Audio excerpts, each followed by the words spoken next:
Now, for the riders, Mr. Denninger, I said your name wrong, Mr. Denninger, you said there were some immediate things that could be done, and then there are the longer-term things. What are, for the riders, the immediate things that you think should be done?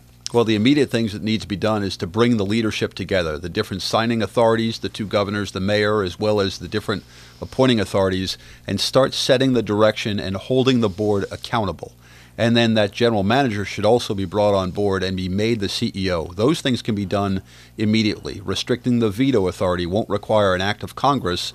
It requires the board to get together and say, we agree it should only be used for budgetary items and system expansion, not every time somebody sneezes. Are we close to having a new general manager? I know you're not part of that process, but we don't have a general manager of Metro. Well, this report was designed to be done in and given to the board of WMATA in advance of the new board year and in advance of them selecting a new general manager. We understand it's down to about 8 or 9 candidates. They've had some of those interviews, and I expect they'll continue for the next couple of days, shortlist that, and it wouldn't be surprised to find out they select a new general manager by the end of the year. Here is Lara in Washington, D.C. Lara, you're on the air. Go ahead, please.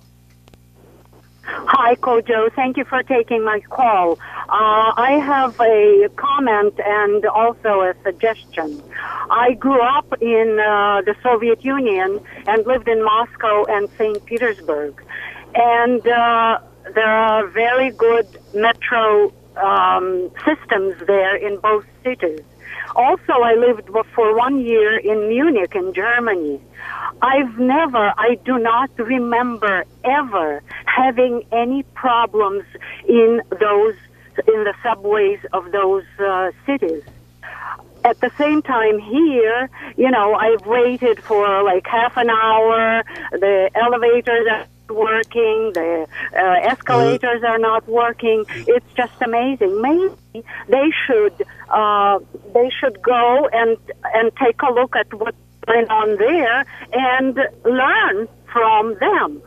After all, call America the greatest country on earth, and at the same time, they cannot fix the problem. Well, there are metro systems not only in foreign countries, but in several American cities that some would argue work better than this. And David Robertson, I'm assuming that you looked at a lot of governance systems of these various metro systems that allegedly run more efficiently than ours, have you? We certainly did. The task force did a very extensive examination of transit systems, not only in the United States, but around the world. We brought in a lot of experts, the Transportation Research Board, experts in academia, and we wanted to look what were the common links or the common attributes in some of these higher performing transit systems. And, things like rotation of chair and terms of chair, we found out in many ways we're the exception rather than the rule. And back to Jim Dinegar's point, we think some re-examination, a fresh, independent look at governance, which is what this task force did, gives some models for changed behavior and changed policymaking by WMATA. Jim Dinegar? Well, we didn't come with this report to bury Metro. We actually did this report to enhance the confidence that people would have in Metro by understanding that the changes at the top will lead to improvements on ridership, on escalators, on safety, and more. It's the second biggest transportation system, the transit network in the country. And it frankly has been a jewel for the greater Washington region for a long time. It's just been tarnished. We want to make sure it gets restored and restored quickly. We come not to vary Metro, but not to praise him either. Well, you talk about a management shakeup, a governance, the word you guys use, of shakeup, but no one in the news conference and no one today has yet said, how is the union contract helping or hurting Metro? Does there need to be any changes in how the unions of Metro are treated?